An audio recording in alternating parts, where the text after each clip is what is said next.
Kita perhatikan dulu seperti ini. Kita lihat itu sealnya sudah rusak kawan-kawan. Apa yang menyebabkan ini bisa terjadi, nanti akan kita lakukan pemeriksaan ketika pembongkaran kawan-kawan. Jadi ketika terjadi hal seperti ini, kalian perhatikan dalam sepeda motor.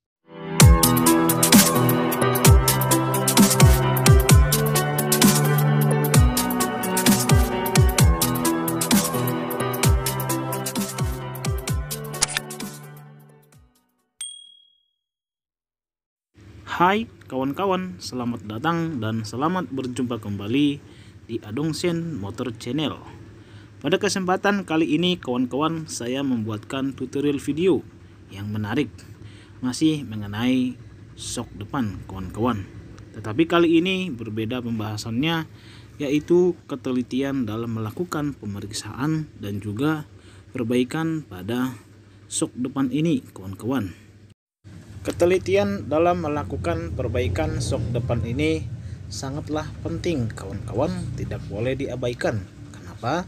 Karena sok depan ini sangat sensitif terhadap gesekan naik turun ketika kita melakukan atau berkendara kawan-kawan, melewati jalanan yang rusak, jalanan yang penuh dengan batu-batu, tanggul atau lubang-lubang kawan-kawan. Nah, itu akan menjadi penyebab utama kerusakan yang akan terjadi secara cepat terhadap sok depan ini ketika kita tidak memperhatikan poin-poin penting dalam melakukan perbaikan sok seperti ini kawan-kawan. Oke, baik, mari kita perhatikan. Dimulai dari berikut ini, ada beberapa hal poin yang penting kalian perhatikan. Coba dimulai dari sekarang ini, kita perhatikan kawan-kawan. Di sini ada sepasang sok depan, satunya bocor, satunya kering. Nah, yang saya buka ini pada sebelah kanan ini kawan-kawan, ini soknya bocor. Baik, pemeriksaan yang harus dilakukan, kita perhatikan dulu seperti ini. Kita lihat itu sealnya sudah rusak kawan-kawan. Jadi terlihat akibat dari kebocoran oli karena sealnya yang sudah tidak rapat dengan asoknya. Nah, apa yang menyebabkan ini bisa terjadi, nanti akan kita lakukan pemeriksaan ketika pembongkaran kawan-kawan. Jadi ketika terjadi hal seperti ini, kalian perhatikan dalam sepeda motor yang akan diperbaiki, maka ini harus dibongkar kawan-kawan. Lalu kita lihat yang kedua ini. Di sini kita perhatikan olinya tidak ada yang rembes, kering, bersih. Nah, kita perhatikan soknya juga tidak ada rembesan minyak atau basah, semuanya kering dan bagus.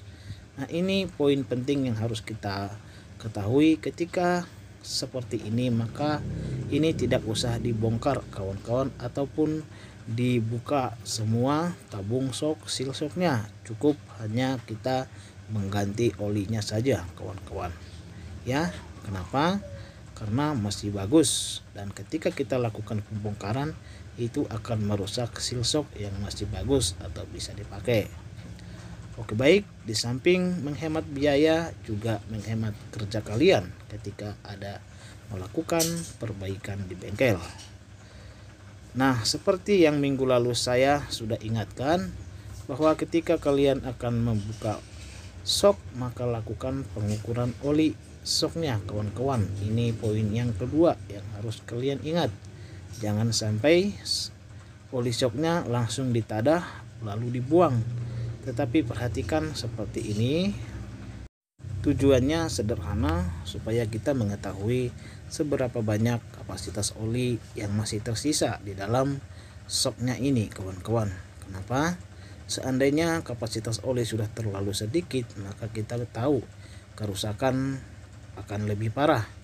Tetapi kalau kapasitas oli masih lumayan terlalu banyak ataupun hanya tekor sedikit, maka kita tahu bahwa kerusakan hanya ada pada sealnya kawan-kawan, tidak pada bagian-bagian yang lain seperti tabung sok, asok, per atau suling soknya kawan-kawan. Jadi itu bisa menjadi tolak ukur kita untuk uh, mengetahui kerusakan yang terjadi dalam sok depan ini, kawan-kawan. Baik, kita perhatikan di sini saya melakukan pembongkaran secara keseluruhan, yaitu pada sok sebelah kanan, sementara sebelah kiri itu nanti hanya kita ganti oli saja, kawan-kawan ya. Nah, di sini pemeriksaan secara mendetail harus kita lakukan, kawan-kawan.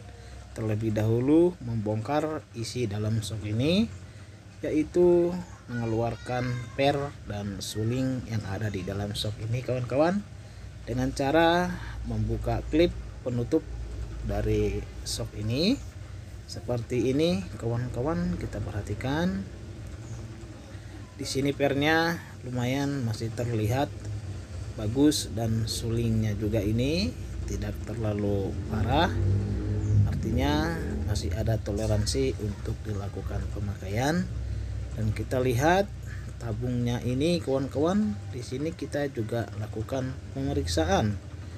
Keluarkan seal shocknya dulu seperti ini, dan kita perhatikan sealnya harus diganti, sudah rusak. Dan dudukan sealnya yang di tabung shock ini harus dipastikan bagus, tidak boleh baret ataupun retak atau pecah, kawan-kawan ya.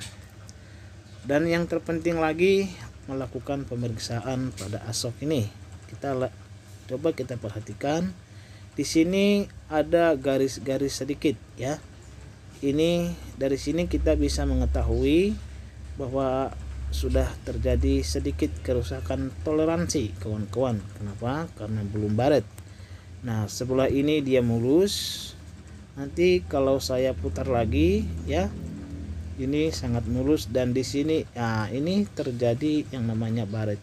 Nah, tapi tidak parah. Ini artinya kerusakan toleransi yang masih bisa kita pergunakan, kawan-kawan, hanya dengan mengganti sealnya dan oli saja. Baik, perhatikan di sini lagi. Ini tadi kapasitas olinya, ternyata dia tekor berapa cc, kawan-kawan. Dari 65 cc dia kehilangan sekitar 15 cc, atau yang terdapat di sini cuman sekitar 50 cc saja. Artinya tidak terlalu banyak kerusakan atau tidak terlalu banyak kebocoran, kawan-kawan.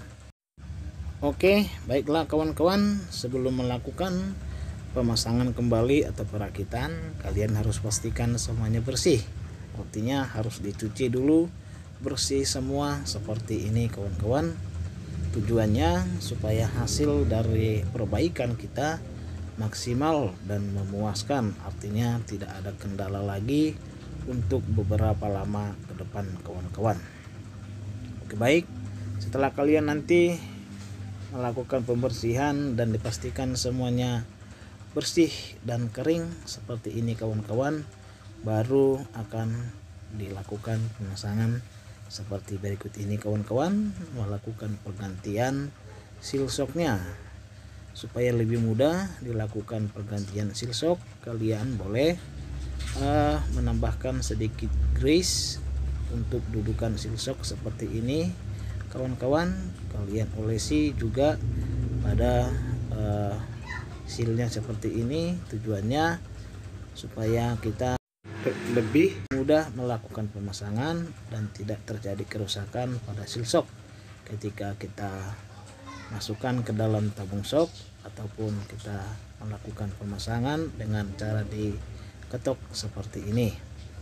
Ketika sudah masuk, kawan-kawan, kalian harus pastikan semuanya merata pada dudukannya, baru dipasang kembali klip pengaman seperti ini. Harus rata, tidak boleh miring, supaya nanti aman dalam pemasangan, tidak terjadi kebocoran ya, kawan-kawan.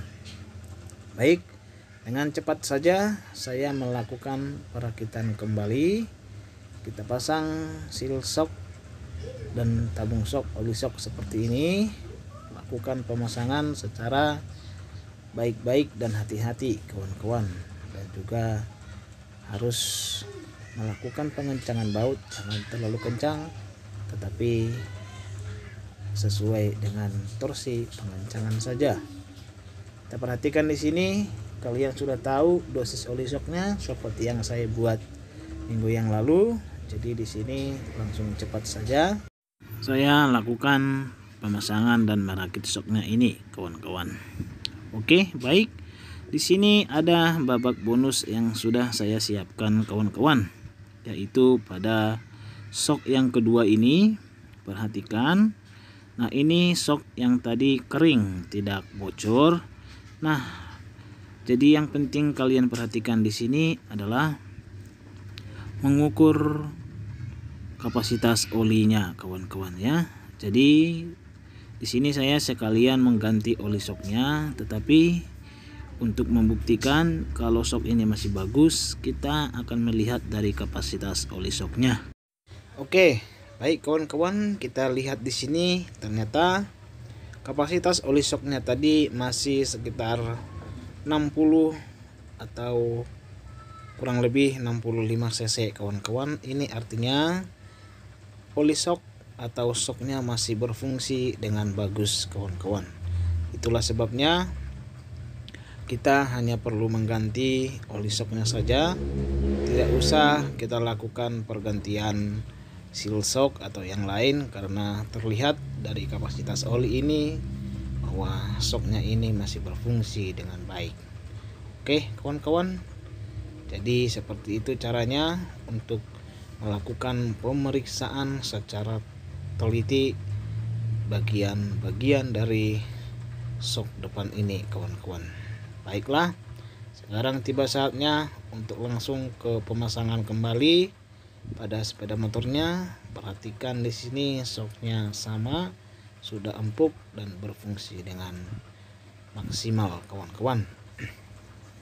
Oke kawan-kawan, untuk mempercepat waktu, di sini saya sudah langsung memasang saja sepasang shock ini di sepeda motor dengan cara cepat saja, kawan-kawan. Jadi supaya kalian bisa juga mengetahui bagaimana caranya melakukan pekerjaan yang teliti dan menghasilkan hasil yang memuaskan dan maksimal, kawan-kawan, dan juga tidak memperlama kita dalam melakukan pekerjaan, kawan-kawan. Oke, dengan begitu biaya perbaikan bisa lebih hemat dan juga proses pengerjaan bisa lebih singkat, kawan-kawan. Oke, baiklah, kira-kira seperti itu, kawan-kawan, cara melakukan perbaikan shock depan sepeda motor yang teliti dan sederhana, dan juga boleh memberikan hasil yang maksimal bagi sepeda motor kita atau sepeda motor pelanggan kita bagi yang bekerja di bengkel. Baiklah kawan-kawan, sekian dulu video kali ini. Semoga bermanfaat bagi kalian dalam melakukan pekerjaan di bengkel maupun dalam memperbaiki sepeda motor kalian, kawan-kawan. Jangan lupa untuk klik subscribe dan tekan tombol loncengnya supaya kalian lebih mudah lagi untuk mengikuti video yang selanjutnya. Adanya salah kata, mohon maaf yang sebesar-besarnya. Terima kasih. Salam Adongsen Motor Channel.